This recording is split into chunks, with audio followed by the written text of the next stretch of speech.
Hi friends, ಇವತ್ತಿನ ಅದ್ಭುತ ವಿಡಿಯೋಗೆ ನಿಮ್ಮೆಲ್ಲರಿಗೂ ಆತ್ಮೀಯ ಸ್ವಾಗತ.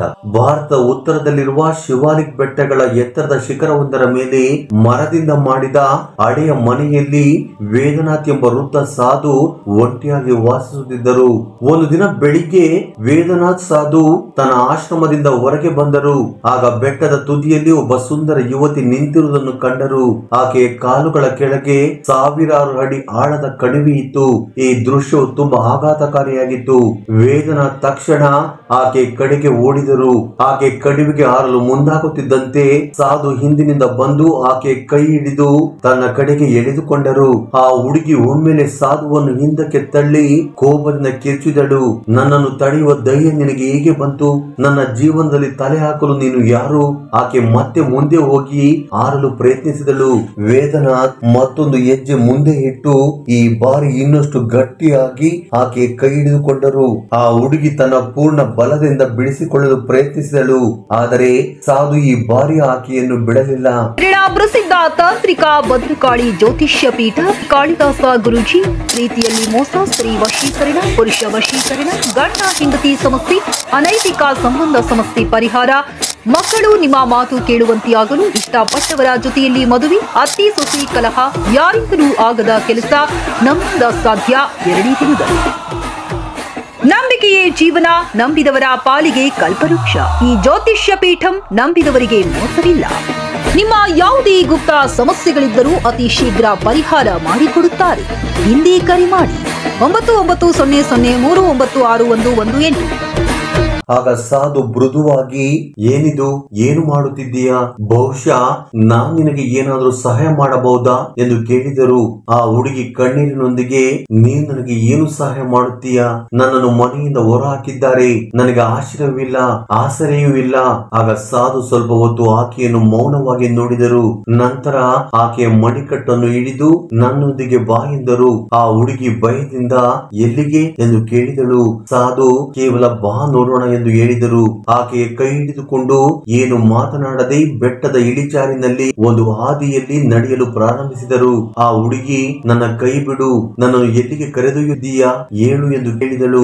ಆದರೆ ಸಾಧು ಮೌನವಾಗಿದ್ದರು. ಆಕೆಯ ಕೈ ಹಿಡಿದು ಮುಂದೆ ನಡೆದರು. ಸ್ವಲ್ಪ ಸಮಯದ ನಂತರ ಅವರು ಆ ಮರದ ಮನೆಯ ಬಾಗಿಲ ಬಳಿ ತಲುಪಿದರು. ಸಾಧು ಬಾಗಿಲು ತೆರೆದು ಆಕೆಯನ್ನು ಒಳಗೆ ಕರೆದೊಯ್ದರು. ಆ ಹುಡುಗಿ ಕೇಳಿದಳು, ಇದು ಯಾವ ಸ್ಥಳ? ಇದು ಯಾರ ಮನೆ? ನನ್ನನ್ನು ಇಲ್ಲಿಗೆ ಏಕೆ ಕರೆತಂದಿದ್ದೀಯಾ? ಸಾಧು ಒಳಗೆ ಹೋಗಿ ಆಕೆಯ ಕೈ ಬಿಟ್ಟು ಬಾಗಿಲು ಮುಚ್ಚಿ ಒಳಗಿನಿಂದ ಚಿಲಕ ಹಾಕಿದರು. ಆ ಹುಡುಗಿ ಭಯ ಪಟ್ಟು ಗಟ್ಟಿಯಾಗಿ ಕಿರ್ಚಿದಳು. ಏನಿದು, ಬಾಗಿಲು ಏಕೆ ಮುಚ್ಚಿದೆ? ನನ್ನನ್ನು ಇಲ್ಲಿಗೆ ಏಕೆ ಕರೆತಂದಿದ್ದೀಯಾ? ಏನು ಮಾತನಾಡದೆ ಏಕೆ ನಿಂತಿದ್ದೀಯಾ ಎಂದು ಪ್ರಶ್ನೆ ಮಾಡುವುದಕ್ಕೆ ಶುರು ಮಾಡಿದಳು. ಸಾಧು ಮೌನವಾಗಿದ್ದರು. ಆಕೆಯನ್ನು ಮೌನವಾಗಿ ನೋಡುತ್ತಿದ್ದರು. ಇದ್ದಕ್ಕಿದ್ದಂತೆ ಬಾಗಿಲು ತೆರೆದು ಹೊರಗೆ ಹೋಗಿ ಹೊರಗಿನಿಂದಲೂ ಚಿಲಕ ಹಾಕಿದರು. ಆ ಹುಡುಗಿ ರಾಧಿಕಾ ಗಟ್ಟಿಯಾಗಿ ಕಿರುತ್ತಾ ಬಾಗಿಲು ಬಡಿಯಲು ಪ್ರಾರಂಭಿಸಿದಳು. ನನ್ನನ್ನು ಒಳಗೆ ಏಕೆ ಬಂಧಿಸಿದ್ದೀಯಾ? ಎಲ್ಲಿಗೆ ಹೋಗುತ್ತಿದ್ದೀಯಾ ಎಂದು ಕಿರುಚಿದಳು. ಆದರೆ ವೇದನಾಥ್ ಒಂದು ಮಾತನ್ನು ಹೇಳದೆ ಮೌನವಾಗಿ ಬೆಟ್ಟಗಳ ಕಡೆಗೆ ಹತ್ತಿ ಹೋದರು. ರಾತ್ರಿ ಕಳೆಯಿತು. ರಾಧಿಕಾ ಮೌನವಾದ ಮರದ ಮನೆಯಲ್ಲಿ ಒಂಟಿಯಾಗಿದ್ದಳು. ದಿನವಿಡೀ ಬಾಗಿಲು ಬಡಿಯುತ್ತಾ ಕಿರುತ್ತಾ ಇದ್ದಳು. ಆದರೆ ಯಾರು ಕೇಳುವವರಿಲ್ಲ. ಹೊರಗೆ ಕತ್ತಲೆ ದಟ್ಟವಾಗಿ ಆವರಿಸಿತ್ತು. ಆಗ ಇದ್ದಕ್ಕಿದ್ದಂತೆ ಬಾಗಿಲು ತೆರೆಯುವ ಶಬ್ದವಾಯಿತು. ರಾಧಿಕಾ ಬಾಗಿಲ ಬಳಿ ಹೋಗಿ ನೋಡಿದಳು. ವೇದನಾಥ್ ಸಾಧು ಒಳಗೆ ಬರುತ್ತಿದ್ದರು. ರಾಧಿಕಾ ಕೋಪದಿಂದ, ನನ್ನನ್ನು ಇಲ್ಲಿಗೆ ತಂದೆ, ದಿನವಿಡೀ ಬಂಧಿಸಿ ಎಲ್ಲಿಗೆ ಹೋಗಿದ್ದೆ ಎಂದು ಕೋಪದಿಂದ ಕೇಳಿದಳು. ಆಗ ವೇದನಾಥ್ ಆಕೆಯ ಬಳಿ ಬಂದು, ತುಂಬಾ ಶಾಂತವಾಗಿ, ತಾಳ್ಮೆಯಿಂದ ಇರು. ಈ ಮನೆಯನ್ನು ನಿನ್ನ ಮನೆ ಎಂದು ಭಾವಿಸು. ಇಂದಿನಿಂದ ನೀನು ನನ್ನೊಂದಿಗೆ ಇರುತ್ತೀಯಾ? ನೀನು ಬೇರೆ ಎಲ್ಲಿಗೂ ಹೋಗಬೇಕಾದ ಅಗತ್ಯವಿಲ್ಲ ಎಂದು ಹೇಳಿದರು. ಆತನ ಕಣ್ಣುಗಳಲ್ಲಿ ಒಂದು ವಿಚಿತ್ರವಾದ ಒಳಪಿತ್ತು. ಏನೋ ಬೇರೆಯದೇ ಆಲೋಚನೆ ಮನಸ್ಸಿನಲ್ಲಿ ನಡೆಯುತ್ತಿರುವಂತೆ ತೋರುತ್ತಿತ್ತು. ರಾಧಿಕಾ ಸಂಕೋಚದಿಂದ ಕೇಳಿದಳು, ನಿನ್ನೊಂದಿಗೆ ನಾನೇಕೆ ಇರಲಿ? ನನ್ನ ಸ್ವಂತ ಮನೆಯವರೇ ನನ್ನನ್ನು ಹೊರ ಹಾಕಿದ್ದಾರೆ. ನೀನು ನನ್ನ ಮೇಲೆ ಇಷ್ಟು ದಯೆ ತೋರಿಸುತ್ತಿರುವುದೇಕೆ ಎಂದು ಪ್ರಶ್ನೆ ಮಾಡಿದಳು. ಸಾಧು ಮಾತನಾಡುತ್ತಾ ಆಕೆಗೆ ಧೈರ್ಯ ಹೇಳಿದರು, ಸಮಾಧಾನ ಮಾಡಿದರು. ಜೀವನದಿಂದ ಅನೇಕ ಪೆಟ್ಟುಗಳನ್ನು ತಿಂದು ಯಾವುದೇ ಆಸರೆ ಇಲ್ಲದ ರಾಧಿಕಾ ಕೊನೆಗೆ ಅಲ್ಲಿ ಇರಲು ಒಪ್ಪಿಕೊಂಡಳು. ಸಾಧು ಆಕೆಗೆ ಒಂದು ಹಾಸಿಗೆಯನ್ನು ಕೊಟ್ಟು ಇಲ್ಲಿ ಮಲಗು ಎಂದರು. ರಾಧಿಕಾ ಮಲಗಿ ಸ್ವಲ್ಪ ಹೊತ್ತಿನಲ್ಲಿ ನಿದ್ರೆಗೆ ಜಾರಿದಳು. ಸಾಧು ಕೂಡ ತನ್ನ ಹಾಸಿಗೆ ಮೇಲೆ ಮಲಗಿದರು. ಆದರೆ ಆತನಿಗೆ ನಿದ್ರೆ ಬರಲಿಲ್ಲ. ರಾತ್ರಿ ಇಡೀ ರಾಧಿಕಳ ಬಗ್ಗೆ ಯೋಚಿಸುತ್ತಾ ಕಳೆದರು. ಎಷ್ಟು ಸುಂದರವಾಗಿದ್ದಾಳೆ, ಎಷ್ಟು ಮುಗ್ಧೆಯಾಗಿದ್ದಾಳೆ, ಎಷ್ಟೊಂದು ನೋವಿನಲ್ಲಿದ್ದಾಳೆ ಎಂದು ಮನಸ್ಸಿನಲ್ಲಿ ಅಂದುಕೊಳ್ಳುತ್ತಿದ್ದರು. ಬೆಳಗಾಯಿತು. ಸಾಧು ರಾಧಿಕಳ ಬಳಿಗೆ ಬಂದು ಬಹಳ ಹೊತ್ತು ಮೌನವಾಗಿ ಆಕೆಯ ಮುಖವನ್ನು ನೋಡುತ್ತಿದ್ದರು. ಇದ್ದಕ್ಕಿದ್ದಂತೆ ರಾಧಿಕಾ ಕಣ್ಣು ತೆರೆದಳು. ಆಘಾತಗೊಂಡು ತನ್ನ ಹೊದಿಕೆಯನ್ನು ಸರಿಪಡಿಸಿಕೊಂಡು ಆಶ್ಚರ್ಯದಿಂದ ಕೇಳಿದಳು, ಏನಾಯಿತು? ನೀನು ಇಲ್ಲಿ ಏನು ಮಾಡುತ್ತಿದ್ದೀಯಾ? ಆಗ ಸಾಧು, ಬೆಳಿಗ್ಗೆಯಾಯಿತು, ಎದ್ದು ಕುಳಿತುಕೋ ಎಂದರು. ರಾಧಿಕಾ ಎದ್ದು ಕುಳಿತುಕೊಂಡಳು. ಆಗ ಸಾಧು ಬಾಗಿಲಿನ ಕಡೆಗೆ ಹೊರಗೆ ಹೋಗಿ ಮತ್ತೆ ಹೊರಗಿನಿಂದ ಚಿಲಕ ಹಾಕಿದರು. ರಾಧಿಕಾ ಹಿಂದಿನಿಂದ ಕಿರುಚುತ್ತಿದ್ದಳು, ಬಾಗಿಲು ತೆರೆ, ಎಲ್ಲಿಗೆ ಹೋಗುತ್ತಿದ್ದೀಯಾ? ಆದರೆ ಸಾಧು ಏನು ಮಾತನಾಡಲಿಲ್ಲ. ಮೌನವಾಗಿ ಹೊರಟು ಹೋದರು. ಅವನು ನಡೆಯುತ್ತಾ ಬೆಟ್ಟಗಳನ್ನು ಹತ್ತಿ ಹೋದನು. ಆಗಲು ಕಳೆದು ಹೋಯಿತು. ರಾತ್ರಿಯ ಕತ್ತಲೆ ಮತ್ತೆ ಆವರಿಸಿತು. ರಾಧಿಕಾ ಮನೆಯಲ್ಲಿ ಒಂಟಿಯಾಗಿ ನಿಶಬ್ದವಾಗಿ ನಿದ್ರಣಳಾಗಿ ಕುಳಿತಿದ್ದಳು. ಇದ್ದಕ್ಕಿದ್ದಂತೆ ಬಾಗಿಲು ತೆರೆಯುವ ಸದ್ದು ಕೇಳಿಸಿತು. ರಾಧಿಕಾ ಹೋಗಿ ನೋಡಿದಳು. ವೇದನಾಥ ಸಾಧು ಮನೆಯೊಳಗೆ ಬರುತ್ತಿದ್ದನು. ಆಗ ರಾಧಿಕಾ ಕೋಪದಿಂದ ಕೇಳಿದಳು, ಏನಿದು? ನನ್ನನ್ನು ದಿನವಿಡೀ ಈ ಮನೆಯಲ್ಲಿ ಕೂಡಿ ಹಾಕಿ ಎಲ್ಲಿಗೆ ಹೋಗುತ್ತೀಯಾ? ಏನನ್ನು ಕೂಡ ಹೇಳುವುದಿಲ್ಲ ನೀನು ಎಂದು ದಬಾಯಿಸಿದಳು. ಸಾಧು ಅವಳನ್ನು ನಿಶಬ್ದವಾಗಿ ನೋಡುತ್ತಾ ನಿಧಾನವಾಗಿ ಹೇಳಿದರು, ಎಲ್ಲಿಗೂ ಹೋಗಲಿಲ್ಲ. ಒಂದು ಮುಖ್ಯವಾದ ಕೆಲಸ ಪೂರ್ಣಗೊಂಡಿರಲಿಲ್ಲ, ಅದನ್ನು ಪೂರ್ಣಗೊಳಿಸಲು ಹೋಗಿದ್ದೆ ಎಂದು ಹೇಳಿದರು. ರಾಧಿಕಾ ಆಶ್ಚರ್ಯದಿಂದ ನೋಡುತ್ತಾ, ಯಾವ ಕೆಲಸ? ಪ್ರತಿದಿನ ಏನಾದರೊಂದು ವಿಚಿತ್ರ ಕೆಲಸಗಳನ್ನು ಏಕೆ ಮಾಡುತ್ತೀಯಾ? ಇದೇನಾದರೂ ಪಿತೂರಿ ಎಲ್ಲ ತಾನೇ ಎಂದು ಪ್ರಶ್ನೆ ಮಾಡಿದಳು. ಆಗ ಸಾಧು, ಹೋಗಿ ನಿನ್ನ ಮಂಚದ ಮೇಲೆ ಮಲಗು. ರಾಧಿಕಾ ತನ್ನ ಮಂಚದ ಮೇಲೆ ಹೋಗಿ ಮಲಗಿದಳು. ಆದರೆ ನಿದ್ರೆ ಬರಲಿಲ್ಲ. ಅವಳ ಮನಸ್ಸಿನಲ್ಲಿ ಒಂದೇ ಪ್ರಶ್ನೆಗಳು. ಸಾಧು ಪ್ರತಿದಿನ ಇಂಥ ವಿಚಿತ್ರ ಕೆಲಸಗಳನ್ನು ಏಕೆ ಮಾಡುತ್ತಾನೆ? ಇದೇನಾದರೂ ಪಿತೂರಿ ಎಲ್ಲ ತಾನೇ? ಹೀಗೆ ಯೋಚಿಸುತ್ತಾ ನಿದ್ರೆಗೆ ಜಾರಿದಳು. ಸಾಧು ಕೂಡ ತನ್ನ ಮಂಚದ ಮೇಲೆ ಮಲಗಿ ಬೇಗನೆ ನಿದ್ರಿಸಿದನು. ಆದರೆ ಮಧ್ಯರಾತ್ರಿಯ ಸಮಯದಲ್ಲಿ ರಾಧಿಕೆಗೆ ಯಾರು ಹತ್ತಿರದಲ್ಲಿ ನಿಂತಿರುವಂತೆ ಅನಿಸಿತು. ಆಗ ಆಕೆ ಕಣ್ಣುಗಳನ್ನು ತೆರೆದು ಸ್ವಲ್ಪ ನೋಡಿದಳು. ವೇದನಾಥ ಸಾಧು ಅವಳ ತಲೆಯ ಬಳಿ ನಿಂತಿದ್ದನು. ಬಹಳ ಹೊತ್ತು ಅವಳನ್ನು ನಿಶಬ್ದವಾಗಿ ನೋಡುತ್ತಿದ್ದನು. ನಂತರ ನಿಧಾನವಾಗಿ ಏನನ್ನು ಪಠಿಸಿ ಅವಳ ಮೇಲೆ ಊದಿದನು. ರಾಧಿಕಾ ಏನು ಮಾತನಾಡದೆ ನಿದ್ರಿಸುತ್ತಿರುವಂತೆ ನಟಿಸಿದಳು. ಅದನ್ನು ಒಳಗೊಳಗೆ ಎಲ್ಲವನ್ನು ನೋಡುತ್ತಾ ಅರ್ಥ ಮಾಡಿಕೊಳ್ಳುತ್ತಿದ್ದಳು. ಬೆಳಗಾಯಿತು. ಸಾಧು ರಾಧಿಕಳ ಬಳಿ ಬಂದು ಅವಳನ್ನು ಎಬ್ಬಿಸಿದನು. ರಾಧಿಕಾ ಎದ್ದು ಕುಳಿತುಕೊಂಡಳು. ಸಾಧು, ಬಾ, ಹೊರಗೆ ಹೋಗೋಣ, ಸ್ವಲ್ಪ ಗಾಡಿಯಲ್ಲಿ ತಿರುಗಿ ಬರೋಣ ಎಂದರು. ರಾಧಿಕಾ ಆಗಲೇ ಬಹಳ ಹೆದರಿ ಸಾಧುವಿನ ವರ್ತನೆಯ ಬಗ್ಗೆ ಅನುಮಾನಗೊಂಡಿದ್ದಳು. ಆಗ ತಕ್ಷಣವೇ ಆಕೆ, ಬೇಡ, ನಾನು ಎಲ್ಲಿಗೂ ಬರುವುದಿಲ್ಲ ಎಂದು ಹೇಳಿದಳು. ಆದರೆ ಸಾಧು ಬಲವಂತವಾಗಿ ಅವಳ ಕೈ ಹಿಡಿದು ಬೆಟ್ಟಗಳ ಕಡೆಗೆ ಎಳೆದುಕೊಂಡು ಹೋದನು. ಬೆಟ್ಟ ಹತ್ತಿದ ನಂತರ ಸಾಧು, ಇಲ್ಲಿ ಜಾಗದಲ್ಲಿ ಬೋರಲಾಗಿ ಮಲಗು ಎಂದರು. ಆಗ ರಾಧಿಕಾ ಜೋರಾಗಿ ಕಿರ್ಚಿದಳು, ಏನು, ನೀನು ಹುಚ್ಚನೆ? ಒಮ್ಮೆ ಮನೆಯಲ್ಲಿ ಕೂಡಿ ಹಾಕುತ್ತೀಯಾ, ಮತ್ತೊಮ್ಮೆ ಬೆಟ್ಟದ ಮೇಲೆ ಕರೆತಂದು ಬೋರಲಾಗಿ ಮಲಗು ಎನ್ನುತ್ತೀಯಾ? ಇದೇನು ಕೆಲಸ? ಆಗ ಸಾಧು, ಹೇಳಿದೆ ಅಲ್ವಾ, ಬೋರಲಾಗಿ ಮಲಗು ಎಂದರು. ಆಗ ರಾಧಿಕಾ ಮತ್ತೆ, ಯಾವುದೇ ಕಾರಣಕ್ಕೂ ನಾನು ಬೋರಲಾಗಿ ಮಲಗುವುದಿಲ್ಲ. ನೀನು ನನಗೆ ಹುಚ್ಚನಂತೆ ಕಾಣಿಸುತ್ತಿದ್ದೀಯಾ? ಇವೇನು ವಿಚಿತ್ರವಾದ ಚೇಷ್ಟೆಗಳು ಎಂದು ಮತ್ತೆ ಪ್ರಶ್ನೆ ಮಾಡಿದಳು. ಸಾಧು ಸ್ವಲ್ಪ ಹೊತ್ತು ಮೌನವಾಗಿದ್ದು ನಂತರ ಹೇಳಿದನು, ಇದೆಲ್ಲ ನಿನಗೆ ಬೇಗನೆ ಅರ್ಥವಾಗುತ್ತದೆ. ನನ್ನ ಈ ಕೊನೆಯ ಮಾತನ್ನು ಕೇಳು. ಈ ಬೆಟ್ಟದ ಮೇಲೆ ಬೋರಲಾಗಿ ಮಲಗು ಎಂದನು. ಆಗ ರಾಧಿಕಾ, ನನಗೆ ಏನು ಅರ್ಥವಾಗುತ್ತಿಲ್ಲ. ಬೋರಲಾಗಿ ಮಲಗುವುದು ಅಂದರೇನು? ಬಹಳ ವಿಚಿತ್ರವಾಗಿದೆ ಎಂದಳು. ಸಾಧು ಗಂಭೀರ ಧ್ವನಿಯಲ್ಲಿ, ಇದು ಕೂಡ ಒಂದು ರಹಸ್ಯ. ಈಗ ನಿನಗೆ ಹೇಳಲಾರೆ, ಆದರೆ ಇಷ್ಟು ತಿಳಿದುಕೋ, ಇದು ನಿನ್ನ ಒಳ್ಳೆಯದಕ್ಕೆ. ಆಗ ರಾಧಿಕಾ ವೇದನಾಥನ ಮಾತುಗಳನ್ನು ಆಶ್ಚರ್ಯದಿಂದ ಕೇಳುತ್ತಾ ದಣಿದ ಸ್ವರದಲ್ಲಿ ಹೇಳಿದಳು, ಸರಿ, ಇನ್ನೇನು ಮಾಡಲು ಸಾಧ್ಯ?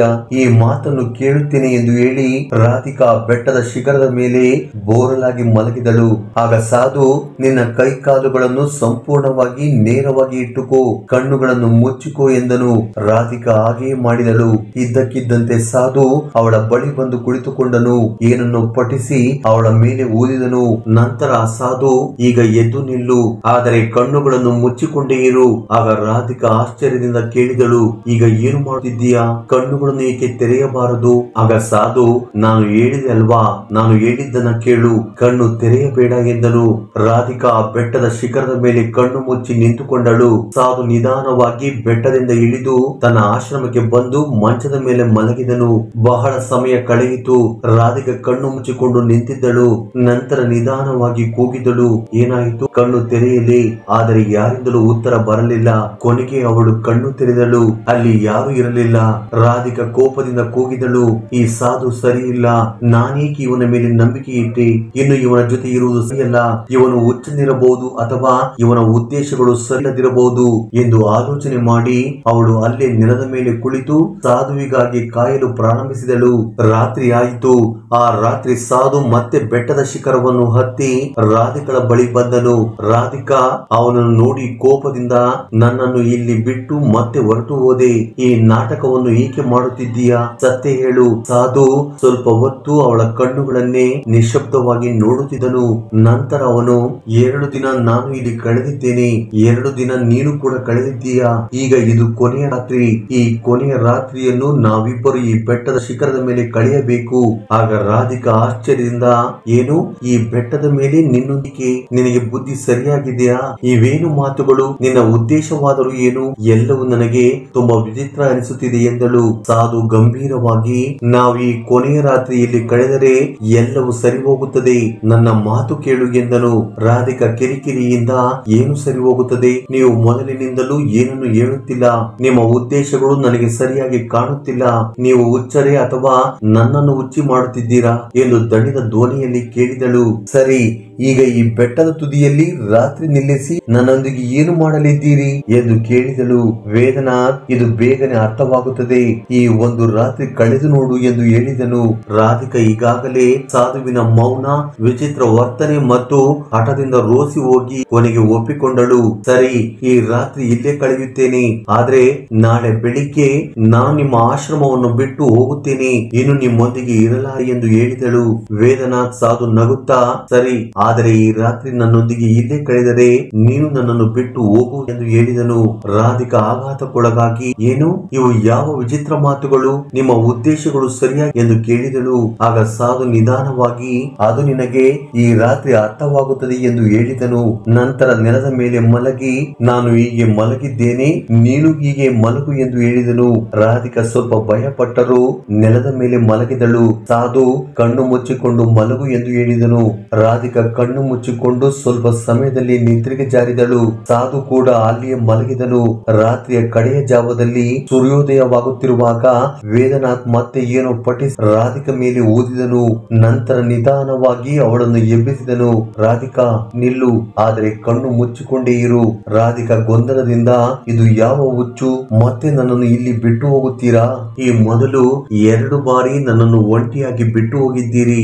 ಆದ್ದರಿಂದ ಈಗ ಕಣ್ಣು ಮುಚ್ಚಿಕೊಳ್ಳುವುದಿಲ್ಲ ಎಂದಳು. ಸಾಧು, ಇಲ್ಲ, ಈ ಬಾರಿ ಆ ರೀತಿ ಆಗಲ್ಲ, ಕಣ್ಣು ಮುಚ್ಚಿಕೋ ಎಂದು ಹೇಳಿದನು.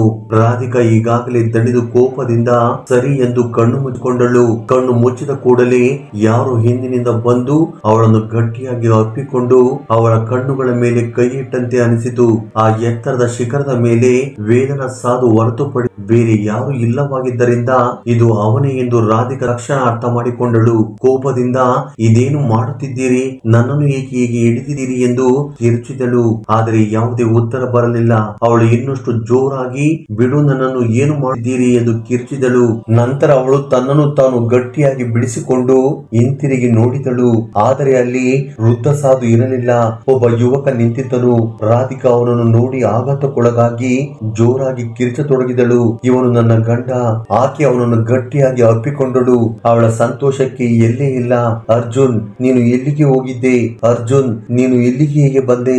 ನಿನ್ನನ್ನು ಎಷ್ಟು ಜಾಗಗಳಲ್ಲಿ ಹುಡುಕಲಿಲ್ಲ, ಎಲ್ಲಿಗೆ ಹೋಗಿದ್ದೆ ಎಂದು ರಾಧಿಕಾ ಸಂತೋಷದಿಂದ ಕಣ್ಣೀರು ಹಾಕುತ್ತಾ ಮತ್ತು ನಗುತ್ತಾ ಕೇಳಿದಳು.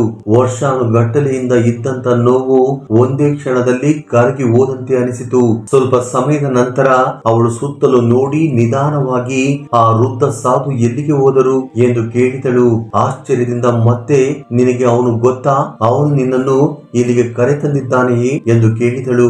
ಯುವಕ ಅರ್ಜುನ್ ತನ್ನ ಹೆಂಡತಿಯ ಮಾತುಗಳನ್ನು ಮೌನವಾಗಿ ಕೇಳುತ್ತಿದ್ದನು. ನಂತರ ನಿಧಾನವಾಗಿ ಅವಳ ಕೈ ಹಿಡಿದು ನನ್ನೊಂದಿಗೆ ಬಾ ಎಂದನು. ಅವಳನ್ನು ಕರೆದುಕೊಂಡು ವೇದನಾಥ್ ಸಾಧು ಇದ್ದ ಆ ಮರದ ಮನೆಗೆ ಬಂದನು. ರಾಧಿಕಾ ಸುತ್ತಲೂ ನೋಡಿ ಶಾಕ್ ಆದಳು. ಇದು ಆ ಸಾಧುವಿನ ಆಶ್ರಮವಲ್ಲವೇ ಎಂದು ಕೇಳಿದಳು. ಅರ್ಜುನ್ ಮೌನವಾಗಿದ್ದನು. ರಾಧಿಕಾ ಗೊಂದಲದಿಂದ, ನನ್ನನ್ನು ಇಲ್ಲಿಗೆ ಏಕೆ ಕರೆತಂದಿದ್ದೀರಿ ಎಂದು ಕೇಳಿದಳು. ಅರ್ಜುನ್ ನಗುತ್ತಾ, ನೀನು ಈ ಹಿಂದೆ ಕೂಡ ಇಲ್ಲಿ ಇರುತ್ತಿದ್ದೆ ಅಲ್ಲವೇ? ಇನ್ನೂ ಸ್ವಲ್ಪ ಸಮಯ ಎಲ್ಲಿಯೇ ಇರು ಎಂದು ಹೇಳಿದರು. ರಾಧಿಕಾ ಅವನನ್ನು ಆಶ್ಚರ್ಯದಿಂದ ನೋಡುತ್ತಾ ನಿನಗೆ ಹೇಗೆ ಗೊತ್ತು ಎಂದು ಕೇಳಿದಳು. ಅರ್ಜುನ್ ಅವಳ ಕಣ್ಣುಗಳನ್ನು ನೋಡುತ್ತಾ ನಗುತ್ತಾ ನನಗೆ ಎಲ್ಲವೂ ಗೊತ್ತು, ಆ ಆಶ್ರಮ, ಆ ಸಾಧು ಎಂದು ಹೇಳಿ ನಂತರ ನಿಧಾನವಾಗಿ ಆ ವೃದ್ಧ ಸಾಧು ನಾನೇ ಎಂದು ಹೇಳಿದನು. ಆ ಮಾತು ಕೇಳಿದ ಕೂಡಲೇ ರಾಧಿಕಾ ಕಣ್ಣುಗಳಿಂದ ನೀರು ಹರಿಯಲು ಶುರುವಾಯಿತು. ಅವಳು ತನ್ನ ಗಂಡನ ಬಳಿ ಹೋಗಿ ಅವನನ್ನು ಗಟ್ಟಿಯಾಗಿ ಅಪ್ಪಿಕೊಂಡಳು. ನನ್ನನ್ನು ಕ್ಷಮಿಸು, ನಾನು ನಿಮ್ಮನ್ನು ಗುರುತಿಸಲಿಲ್ಲ ಎಂದಳು. ಅರ್ಜುನ್ ಅವಳ ತಲೆ ಮೇಲೆ ಕೈ ಇಟ್ಟು ಇದರಲ್ಲಿ ನಿನ್ನ ತಪ್ಪಿಲ್ಲ, ಇದು ಒಂದು ರಹಸ್ಯ. ಆ ಸಮಯದಲ್ಲಿ ನಿನಗೆ ಹೇಳಲು ಸಾಧ್ಯವಾಗಲಿಲ್ಲ, ಆದರೆ ನೀನು ತೋರಿಸಿದ ತಾಳ್ಮೆ, ನಂಬಿಕೆ ನಿನ್ನ ನಿಜವಾದ ಪ್ರೀತಿಗೆ ಸಾಕ್ಷಿ. ನೀನು ಒಬ್ಬ ಉತ್ತಮ ಹೆಂಡತಿ ರಾಧಿಕಾ ಎಂದು ನಗುತ್ತಾ ಈಗ ಹೇಳು, ಆ ವೃದ್ಧ ಸಾಧು ಹೀಗಿದ್ದಾನೆ ಎಂದು ಕೇಳಿದನು. ರಾಧಿಕಾ ನಗುತ್ತಾ ಕಣ್ಣೀರು ಒರೆಸಿಕೊಳ್ಳುತ್ತಾ ಆ ವೃದ್ಧ ಸಾಧು ತುಂಬಾ ಒಳ್ಳೆಯ ಮನುಷ್ಯ ಎಂದು ಹೇಳಿದಳು. ಅರ್ಜುನ್ ಕೂಡ ನಕ್ಕನು. ಹೀಗೆ ಅನೇಕ ವರ್ಷಗಳ ನಂತರ ಬೇರ್ಪಟ್ಟ ಒಂದು ಜೋಡಿ ಮತ್ತೆ ಒಂದಾಯಿತು. ಕೇರಳ ಪ್ರಸಿದ್ಧ ತಾಂತ್ರಿಕ ಭದ್ರಕಾಳಿ ಜ್ಯೋತಿಷ್ಯ ಪೀಠ ಕಾಳಿದಾಸ ಗುರೂಜಿ ಪ್ರೀತಿಯಲ್ಲಿ ಮೋಸ, ಸ್ತ್ರೀ ವಶೀಕರಣ, ಪುರುಷ ವಶೀಕರಣ, ಗಂಡ ಹೆಂಡತಿ ಸಮಸ್ಯೆ, ಅನೈತಿಕ ಸಂಬಂಧ ಸಮಸ್ಯೆ ಪರಿಹಾರ, ಮಕ್ಕಳು ನಿಮ್ಮ ಮಾತು ಕೇಳುವಂತೆಯಾಗಲು, ಇಷ್ಟಪಟ್ಟವರ ಜೊತೆಯಲ್ಲಿ ಮದುವೆ, ಅತ್ತಿ ಸೊಸೆ ಕಲಹ, ಯಾರಿಂದಲೂ ಆಗದ ಕೆಲಸ ನಮ್ಮಿಂದ ಸಾಧ್ಯ 2 ದಿನದಲ್ಲಿ. ನಂಬಿಕೆಯೇ ಜೀವನ, ನಂಬಿದವರ ಪಾಲಿಗೆ ಕಲ್ಪವೃಕ್ಷ. ಈ ಜ್ಯೋತಿಷ್ಯ ಪೀಠಂ ನಂಬಿದವರಿಗೆ ಮೋಸವಿಲ್ಲ. ನಿಮ್ಮ ಯಾವುದೇ ಗುಪ್ತ ಸಮಸ್ಯೆಗಳಿದ್ದರೂ ಅತಿ ಶೀಘ್ರ ಪರಿಹಾರ ಮಾಡಿಕೊಡುತ್ತಾರೆ. ಹಿಂದೆ ಕರೆ ಮಾಡಿ 9900396118. ಫ್ರೆಂಡ್ಸ್, ಈ ಕಥೆ ನಿಮಗೆ ಇಷ್ಟವಾಯಿತೆ? ಇಷ್ಟವಾದರೆ ಲೈಕ್ ಮಾಡಿ, ನಮ್ಮ ಚಾನೆಲ್ ಅನ್ನು ಸಬ್ಸ್ಕ್ರೈಬ್ ಮಾಡಿಕೊಳ್ಳಿ. ಮತ್ತೆ ಹೊಸ ವಿಡಿಯೋದೊಂದಿಗೆ ಭೇಟಿ ಆಗೋಣ. ಧನ್ಯವಾದಗಳು.